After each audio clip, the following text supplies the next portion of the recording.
یہ واقعہ آپ کو المستدرک للحاکم میں بھی مل جائے گا صحیح سند کے ساتھ۔ امام حاکم نے اس حدیث کو امام بخاری کی شرط پہ صحیح کہا ہے، امام ذہبی نے بھی ان کی موافقت کی ہے۔ یہ حدیث جو ہے وہ مسند ابی یعلا میں بھی موجود ہے صحیح سند سے، صحیح ابن حبان کے اندر بھی موجود ہے۔ یہ حدیث تفسیر ابن کثیر میں بھی موجود ہے۔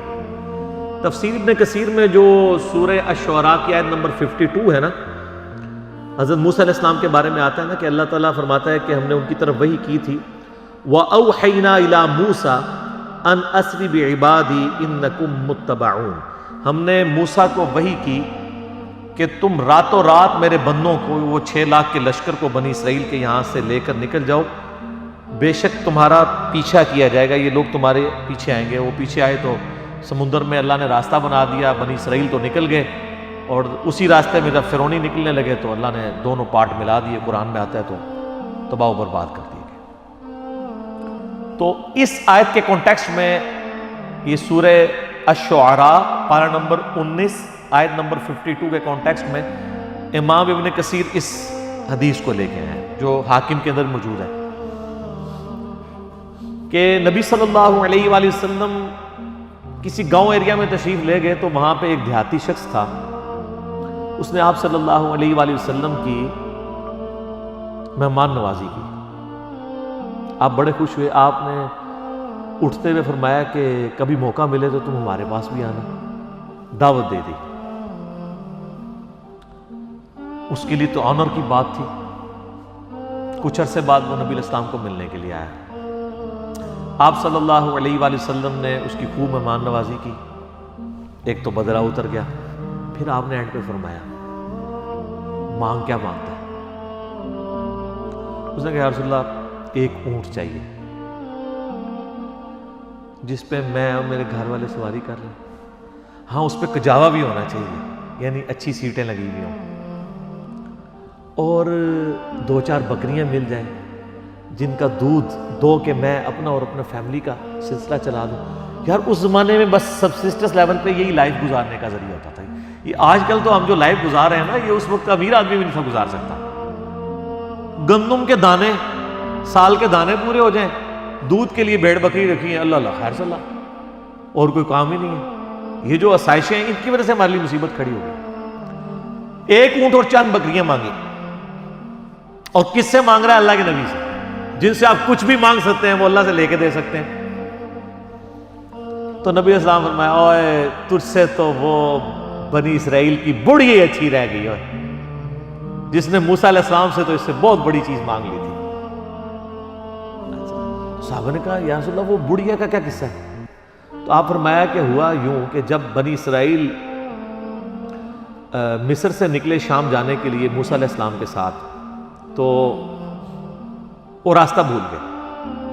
تو حضرت موسیٰ علیہ السلام نے جو بنی اسرائیل کے علماء تھے نا، ان کو بلایا، ان سے مشورہ کیا جائے کہ یہ مسئلہ کیا ہے۔ تو انہوں نے پھر بتایا کہ حضرت بات یہ ہے کہ حضرت یوسف علیہ السلام، حضرت یوسف علیہ السلام کی نسل سے تھے نا، آگے بنی اسرائیل میں سے تھے نا حضرت موسیٰ علیہ السلام۔ ان دونوں کے درمیان آلموسٹ 1400 سال کا فاصلہ ہے، حضرت یوسف اور حضرت موسیٰ علیہ السلام کے درمیان۔ تو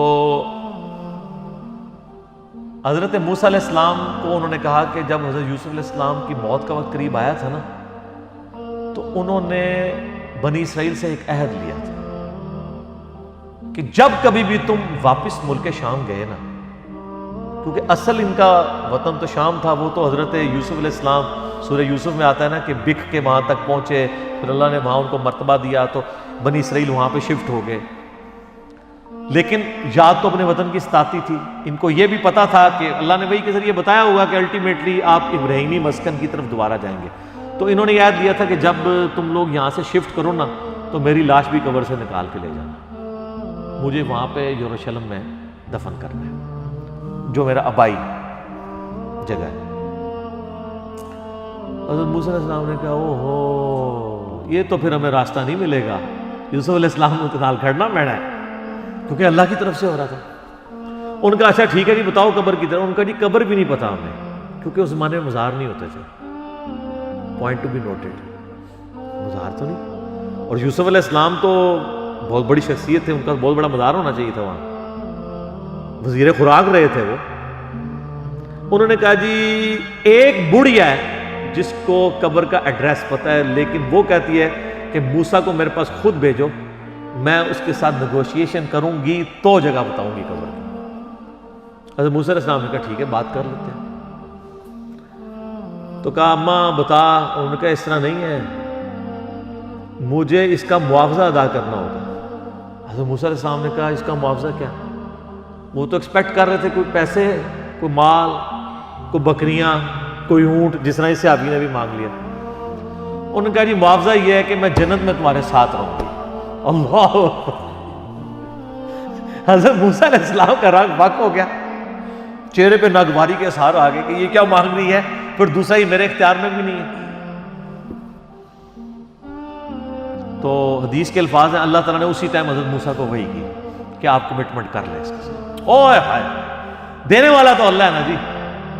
موسیٰ علیہ السلام نے کہا ٹھیک ہے۔ اس لیے حضور نے اس اعرابی کو کہا او یار تو اسے تو بڑھیا اچھی رہے گی، یعنی تو مجھ سے جنت میں میرا پڑوس مانگ لیتا، تو نے مانگی تو دنیا کی چیز مانگی۔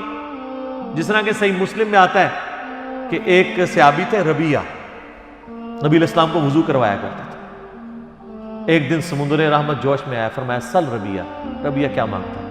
وہ بھی تیاری کر کے بیٹھے تھے، انہوں نے کہا یا رسول اللہ جنت میں آپ کا پڑوس، ہو سکتا ہے اس واقعے کے بعد یہ ہوا ہو، انہوں نے یہ بات سنی ہوئی ہو، ممکن ہے، یہ میری اسیسمنٹ ہے۔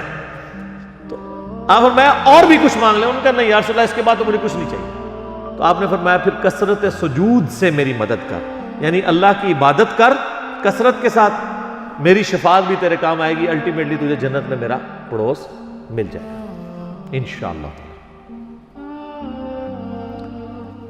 بلکہ آپ لوگوں کے لیے خوشخبری، بخاری مسلم میں حدیث ہے کہ ایک صحابی آئے، ان کا یا رسول اللہ قیامت کب آئے گی؟ آپ نے فرمایا کہ تو قیامت کے لیے تو نے تیاری بھی کی ہے؟ تو اس نے کہا یا رسول اللہ میں تو بس موٹے موٹے دین پہ چلتا ہوں، فرائض پورے کرتا ہوں، کوئی ایکسٹرا نفلی باتیں میرے پاس نہیں ہیں، ہاں میں اللہ اور اس کے رسول سے محبت کرتا ہوں۔ تو آپ نے فرمایا پھر اللہ اور اس کا رسول تمہارے ساتھ ہوں گے۔ حضرت انس بن مالک کہتے ہیں کہ اسلام لانے کے بعد رسول اللہ کے کسی فرمان سے ہمیں اتنی خوشی نہیں ہوئی جتنا اس فرمان سے ہوئی کہ جو اللہ اور اس کے رسول کے ساتھ محبت کرتا ہے، اللہ اور اس کا رسول قیامت والے دن اس کے ساتھ ہوں گے، یعنی اسے بھی پڑوس مل جائے گا۔ اور پھر حضرت انس بن مالک کے الفاظ ہیں بخاری مسلم، اے اللہ میں اللہ سے، اس کے رسول سے، حضرت ابو بکر و عمر سے محبت کرتا ہوں، گو میرے اعمال ابو بکر و عمر والے نہیں ہیں، لیکن یا اللہ مجھے بھی اپنا اور اپنے محبوب کا ساتھ قیامت والے دن نصیب فرما، آمین۔ ہم بھی دعا کرتے ہیں کہ گو ہمارے اعمال بھی صحابہ اور اہل بیت والے نہیں ہیں، تب بھی اللہ تعالیٰ محض اپنی رحمت سے، اپنے نبی علیہ السلام کی شفاعت سے ہمیں ان مبارک ہستیوں کا پڑوس قیامت والے دن نصیب فرمائے، آمین ثم آمین۔ اچھا تو اب وہ بڑھیا نے کہا کہ جی میں آپ کو پتہ بتاتی ہوں۔ اب وہ بڑھیا جناب ان کو ایک تالاب کے اوپر لے، حدیث کے الفاظ ہیں وہ تالاب بھی بالکل سبز ہو چکا ہوا تھا، یعنی بہت پرانا تالاب تھا، کوئی اتنے یوز میں بھی نہیں تھا، کوئی سمجھ لیں آج کل جس طرح کیچڑ والا کوئی جوہڑ ہوتا ہے۔ اس نے کہا جی اس پانی اس کا نا تالاب کا باہر نکلوائیں، اس تالاب کو خشک کریں۔ تو تالاب خشک کیا گیا، تو اس کی بیسمنٹ کے اندر اس نے نا ایک جگہ لوکیٹ کی کہ یہاں پہ آپ کھودیں، یہاں پہ آپ کی قبر ہے۔ دسو کسی لبنی سی اس مانے علم غیب ہی نہیں سی ہوتا، نہیں تو لب جانا، ٹھیک ہے۔ بزرگوں کہتے ہیں نا علم غیب ہے، وہ جب تک اللہ نہ بتائے تو پیغمبر کو بھی نہیں پتا چلتا۔ تو خیر وہ قبر کھودی، اور حدیث کے الفاظ ہیں کہ انہوں نے حضرت یوسف علیہ السلام کا جسد انور نکالا، تو پھر بنی اسرائیل کے لیے جو ہے نا راستہ بالکل واضح ہو گیا، پھر وہ اپنے سفر پہ چل پڑے۔ تو یہ حدیث ہے جس میں حضرت یوسف علیہ السلام کا جسد انور وہاں پہ شفٹ کرنے کی بات ہے۔